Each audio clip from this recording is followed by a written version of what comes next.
शिक्षा पर Chanakya quotes in Hindi. शिक्षा सबसे अच्छी मित्र है। शिक्षित व्यक्ति का हर जगह सम्मान होता है। शिक्षा सुंदरता और यौवन को हरा देती है। एक गुरु जो अपने शिष्य को धार्मिकता का मार्ग दिखाता है, वह बहुत बड़ा कर्ज छोड़ जाता है। इसका भुगतान नहीं किया जा सकता क्योंकि कोई भी भौतिक वस्तु इतनी कीमती नहीं है। शिक्षक कभी साधारण नहीं होता। प्रलय और निर्माण उसकी गोद में पलते हैं। शिक्षा ही सबसे अच्छी मित्र है। शिक्षित व्यक्ति हर जगह सम्मान पाता है। शिक्षा यौवन और सौंदर्य को परास्त कर देती है।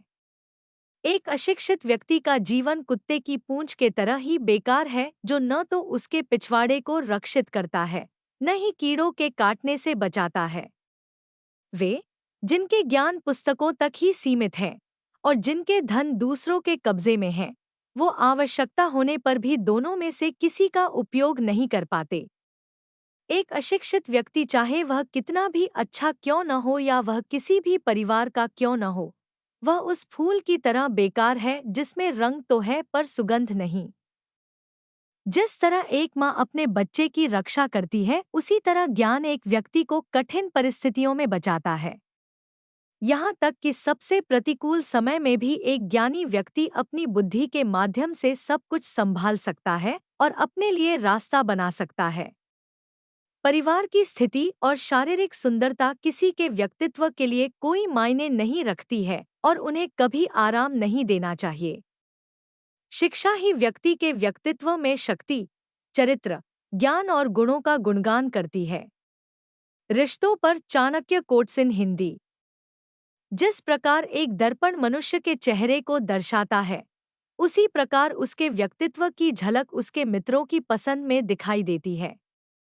दोस्ती और जान पहचान बनाने में हमेशा सावधानी बरतनी चाहिए, क्योंकि दोस्त एक तरह से किसी के आंतरिक झुकाव और प्रवृत्ति का विस्तार होते हैं। पत्नी से वियोग, अपनों से तिरस्कार, युद्ध में बचा हुआ शत्रु, दुष्ट राजा की सेवा, दरिद्रता और कुप्रबंधन, ये 6 प्रकार की बुराइयां यदि किसी व्यक्ति को पीड़ित करती हैं, तो उसे बिना आग के भी जला देती हैं। 100 गुणों से रहित पुत्रों की अपेक्षा एक ही गुणों से युक्त पुत्र का होना श्रेयस्कर है, क्योंकि चांद एक होकर भी उस अंधकार को दूर कर देता है जो तारे असंख्य होते हुए भी नहीं मिटा पाते। पहले 5 साल अपने बच्चे के साथ दुलारे की तरह व्यवहार करें। अगले 5 साल तक उन्हें डांटो। जब तक वे 16 वर्ष के नहीं हो जाते, तब तक उनके साथ एक मित्र की तरह व्यवहार करें। आपके बड़े हो चुके बच्चे आपके सबसे अच्छे दोस्त हैं। एक अच्छी पत्नी वह है जो सुबह अपने पति की सेवा एक माँ की तरह करती है, दिन में उसे बहन की तरह प्यार करती है और रात में एक वेश्या की तरह उसे प्रसन्न करती है। एक दुष्ट पत्नी, एक झूठा मित्र, एक दुष्ट नौकर और एक घर में एक नागिन के साथ रहना मृत्यु के अलावा और कुछ नहीं है। बराबरी वालों में मित्रता पनपती है। राजा के अधीन सेवा सम्माननीय होती है।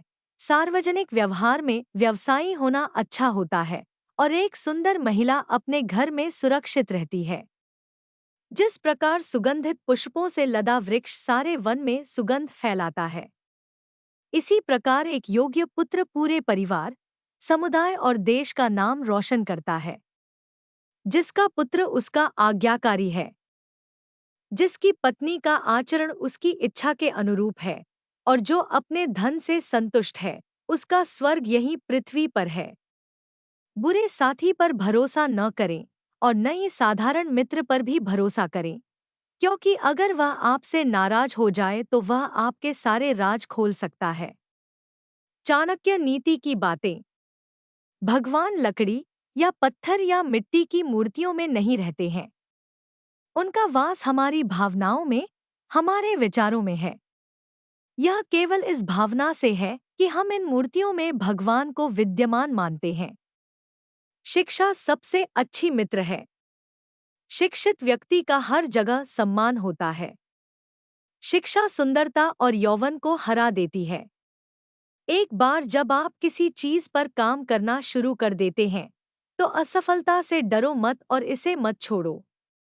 जो लोग ईमानदारी से काम करते हैं, वे सबसे ज्यादा खुश होते हैं।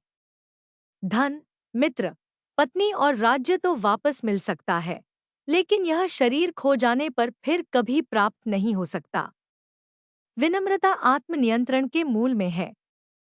एक उत्कृष्ट बात जो एक शेर से सीखी जा सकती है वह यह है कि एक आदमी जो कुछ भी करने का इरादा रखता है उसे पूरे दिल और जोरदार प्रयास के साथ करना चाहिए।